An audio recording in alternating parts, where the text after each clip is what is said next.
Selamat malam, salam sejahtera. Terima kasih kerana bersama dengan saya di Nazilin Unity Channel. Habislah Tun Mahathir Mohamad. Beliau telah berjaya menjerat diri sendiri. Itu kata-kata daripada seorang netizen kepada saya petang tadi.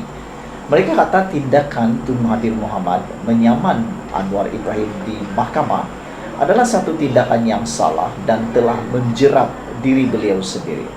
Kerana kata mereka sebenarnya Anwar Ibrahim tidak perlu disaman, supaya kalau Anwar Ibrahim tidak disaman maka tiada peluang untuk Anwar Ibrahim mendedahkan perkara-perkara lama ataupun dakwaan-dakwaan yang berlaku.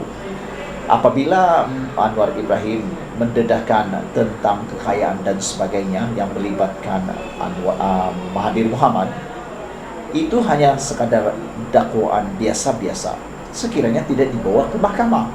Namun tindakan Mahathir membawa ke mahkamah menyaman Anwar Ibrahim dengan nilai yang begitu besar, mencecah 150 juta, ini telah memancing, telah pun memberi peluang kepada Anwar Ibrahim untuk mendedahkan bukti-bukti kukuh yang telah pun mematikan kata-kata Mahathir sendiri. Sampai sekarang kita belum lagi mendengar apa-apa balasan daripada Mahathir berkaitan dengan perkara ini. Kini SPRM tampil. Seperti yang saya kata tadi, apabila Anwar Ibrahim telah pun mendedahkan bukti di mahkamah berkaitan dengan dakwaan kekayaan Mahathir dan keluarganya, ini telah memberi peluang kepada Anwar Ibrahim membuktikan di mahkamah. Dan akhirnya apabila SPRM dapat laporan, maka Azam Baki mengatakan SPRM teliti isu Telekom minta rundingan terus dengan Opkom. Apa cerita? Suruhanjaya Pencegahan Rasuah Malaysia SPRM akan meneliti dakwaan isu Telekom Malaysia Berhad Telekom mengeluarkan surat untuk meminta kebenaran mengadakan rundingan terus dengan Opkom Sdn Berhad bagi pembekalan kabel fiber optik bernilai RM214.2 juta. Ketua Pesuruhjaya SPRM Tan Sri Azam Baki berkata, pihaknya akan menjalankan siasatan sekiranya ada aduan dan mempunyai asas di bawah kesalahan rasuah. Sekiranya terdapat maklumat dan aduan yang mempunyai asas di bawah kesalahan rasuah, maka SPRM mempunyai asas untuk menjalankan siasatan, kata beliau pada sidang akbar selepas merasmikan mesyuarat agung ketiga pemerhati rasuah Malaysia di Universiti Putra Malaysia di sini pada Sabtu. Pada Khamis, media melaporkan Perdana Menteri Datuk Seri Anwar Ibrahim mendakwa Telekom mengeluarkan surat untuk meminta kebenaran mengadakan rundingan terus dengan Opkom bagi pembekalan kabel fiber optik bernilai RM214.2 juta. Surat berkenan dikeluarkan kepada Kementerian Kewangan pada 15 September 2003, yang mana Perdana Menteri dan Menteri Kewangan ketika itu adalah Tun Dr. Mahathir Mohamad, manakala anak ketiganya Datuk Seri Mukhriz adalah pengarah Opkom. Menerusi pembelaan terhadap saman difailkan Mahathir, Perdana Menteri berkata Telekom adalah syarikat berkaitan kerajaan GLC yang mana Menteri Kewangan diperbadankan MKD memegang satu saham khas yang memberikan MKD kuasa untuk menolak keputusan lembaga dan pemegang saham lain. Beliau berkata MKD pada masa itu berada di bawah kawalan dan arahan Mahathir yang juga Perdana Menteri dan Menteri Kewangan. Katanya lagi, Kementerian Kewangan pada 7 Oktober 2003 mengeluarkan surat untuk meluluskan permohonan Telekom untuk rundingan terus, kata beliau. Saudara-saudara sekalian, apabila Azam Baki sendiri telah pun memberikan komen seperti ini, memang Mahathir kini dalam masalah yang besar. Mahathir kini di dalam masalah yang paling kritikal. Persoalannya ialah, adakah Mahathir akan didakwa ataupun adakah Mahathir akan dipenjarakan?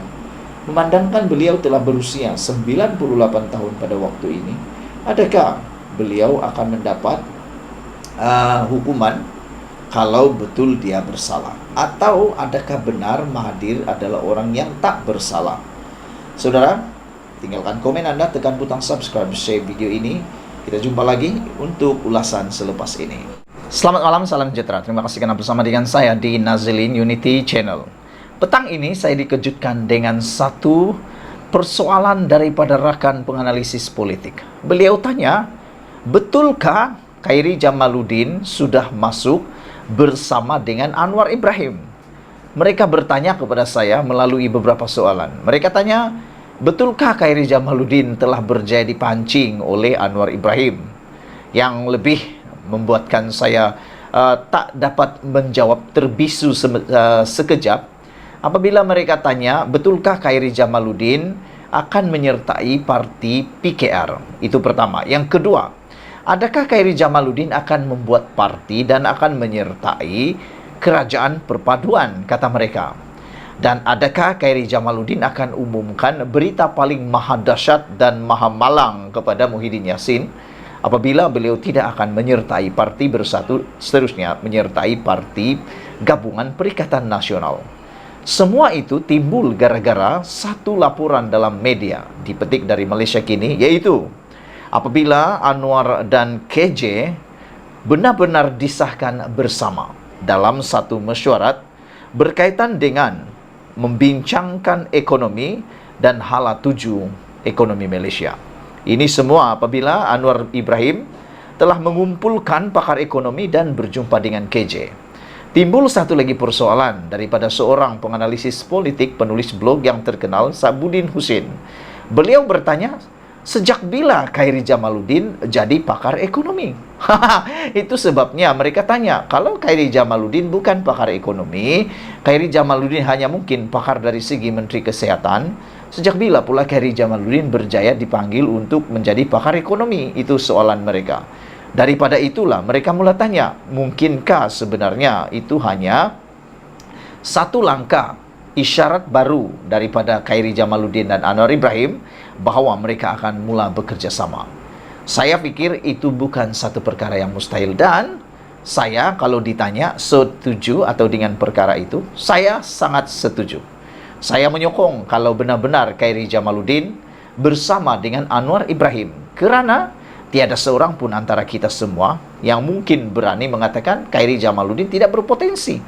Seperti yang kita ketahui, Khairi Jamaluddin adalah pemimpin antara pemimpin generasi muda yang paling berpotensi sekali, dan saya yakin satu-satunya generasi baru yang berani memberitahu dengan jelas dan berani memberitahu secara pribadi dengan tanpa berselindung mahu menjadi Perdana Menteri satu hari nanti. Siapa lagi yang pernah cakap seperti itu? Tak pernah kan? Tak pernah kita dengar. Syed Saddiq Syed Abdul Rahman pun tak pernah cakap seperti itu. Tapi Khairi Jamaluddin dengan jelas berani mengatakan dia mahu jadi Perdana Menteri. Nah, saudara-saudara sekalian, apa sebenarnya yang tersirat melalui perjumpaan antara Anwar Ibrahim dengan KJ ini? Apapun yang tersirat itu, saya berdoa supaya KJ, Khairi Jamaluddin, membuat keputusan yang terbaik. Jangan membuat keputusan yang terburu-buru.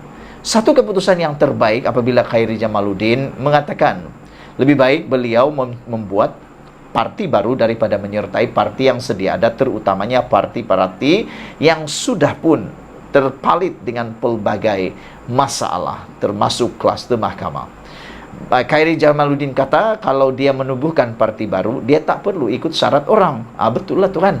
Dan selain itu, beliau tidak perlu tergesa-gesa untuk mau menang. Khairi kata tak apa, dia tahu risikonya untuk menang atau kalah dalam pilihan raya terdekat ini. Jadi saudara-saudara sekalian, memang kita disahkan melalui laporan berita ini bahwa Anwar dan KJ memang ada bersama baru-baru ini dalam perbincangan ekonomi untuk membincang hala tuju ekonomi Malaysia. Saudara-saudara sekalian, Perdana Menteri Anwar Ibrahim mengadakan perjumpaan dengan bekas Menteri Kesihatan Khairi Jamaluddin, ahli ekonomi serta pakar industri petang tadi untuk membincangkan hala tuju ekonomi negara. Tidak dapat dipastikan peranan yang dimainkan Khairi dalam pertemuan itu. Khairi yang telah dipecat oleh UMNO pada Januari yang lepas dilihat sedang sebagai langkah menyingkirkan pengkritik Presiden Parti Ahmad Zaid Hamidi.